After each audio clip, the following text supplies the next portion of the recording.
Здравейте хора, днес ще играем на Roblox. Ще играем на тази игра. И правилен хранителен режим. Играта започва с 11 000 мг течен хидроген от Doppelkern.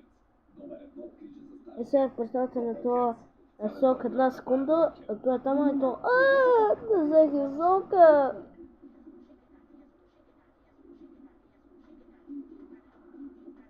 Какъв чикен бе? Само чикен ми тя е в главата.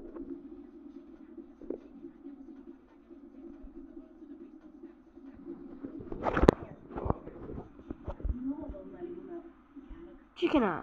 Чикена! Чикена! Чикена! Чикена! Чикена! Чикен! Така, хора. Купих си новите краля. Ето вижте ги. Те струваха 100 милиона, майче, да. Ето вижте ги. О, има някакъв авент.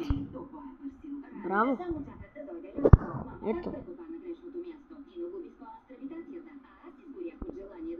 Ето ги. После трябва 10 милиона. После 500 милиона, 72 трилиона. Един койлон. Това ще ви искам, тя ясно знае. Искам да си купя тия криле, брат. Тия сигурно са много яки. Но им искат 5000.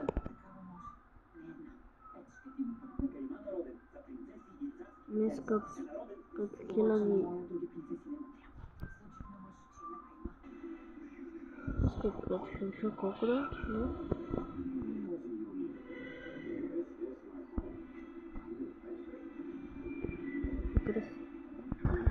Това си добре. Да кажа, това си е добре, не съм сигурна. Чакай малко. Не съм се включил.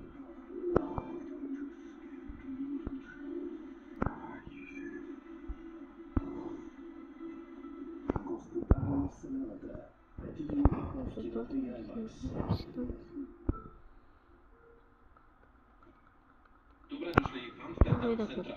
Нов сезон в топтящото сърце на кара Амстердам Централ.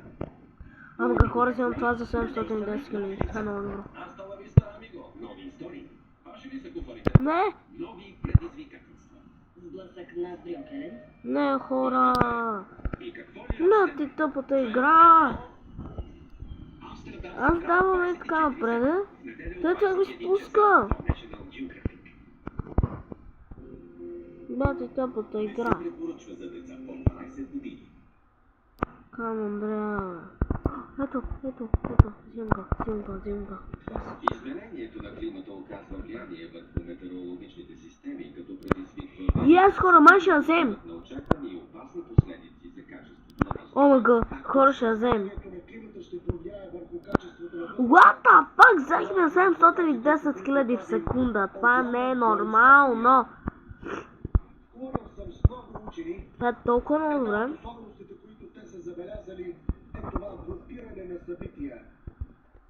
Това е наистина много добре. Много добре това.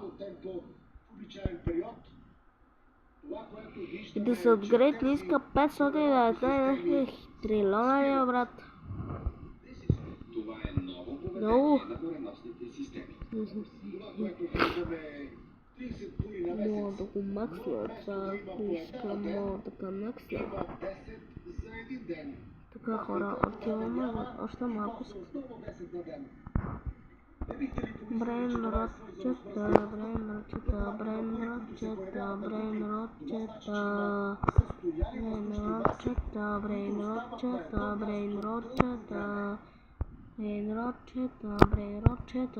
ротчета.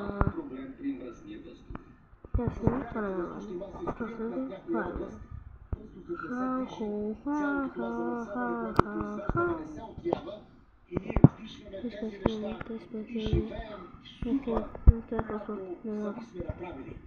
Представете си, че вярвате ми работи на място. Въглероден диоксид,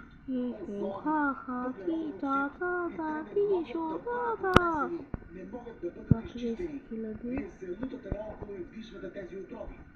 Така че застояните въздушни маси са най-добрият приятел на замърсяването и най-лошият враг на човечеството. Слънцето залязва, а мястото е на 300 км югозападно от Феникс. Това беше дълъг ден в преследване на бури в 40 градусова жега за Майкъл Биски. Преследвах го по целия път до Юма, докато се стъмни. Пътят беше все така плътен и се движеше напред. И на това Не, точно през не трябва Майк. София поражена. Никога не съм имал толкова вълнуващо Така, хора. преследване на плашна буря, която е толкова Отиваме. фотогенична и се движи покрай най-удобните пътища. О, видяхте ли го това, хора? Монтираният лъбук е идеален за преследвачите на бури, но грамотевичната Нека да буря отидем цепи натам. дървета, сипе градушка и създава опасни условия в югозапада. Полетите са отменени, а улиците в Феникс са наводнени. Аз се че не навънва. Отиваме на там. Просто имаше много влага, топлина, имаше нещо в атмосферата, което да засили тези бури, да тласне облака и да го направи прекрасен. Грамотевичните бури се движат толкова бързо, колкото ветровете от горното ниво. Така че те могат да се движат бавно с 8 до 10 км в час. Но може и да препускат през централните равнини с 100 и над 100 км в час. Скоростта на високите ветрове и на бурите се диктува от въртенето на Земята и разлики в атмосферното налягане, причинено от разпределението на топлината. Най-големите хабуби, които виждаме в Аризона, могат да вдигнат праха няколко И да, хора, това беше всичко от мен. И чао. километра.